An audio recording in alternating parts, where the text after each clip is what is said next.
know I'm not an easy person to work with. Okay? I know I'm not an easy person to work with. And I think it's important to give people context because I'm not mean.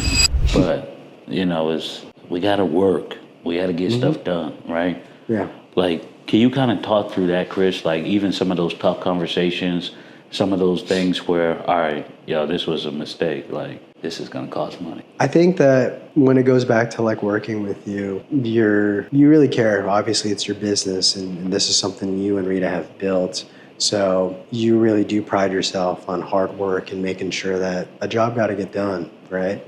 Making phone calls is a phone call business is what you'll always say to me and to everybody else.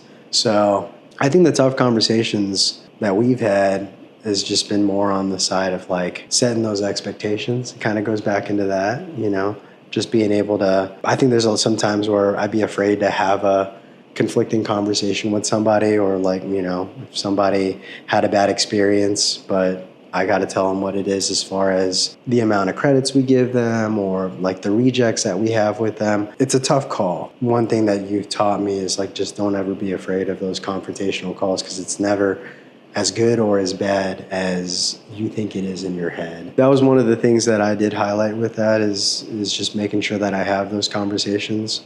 There's been a lot of times where like I've been in a bind where maybe I didn't set those expectations up right, or, I overpromised and underdelivered. You've kind of pulled me aside and you're like, all right, Chris, this is what needs to happen next time.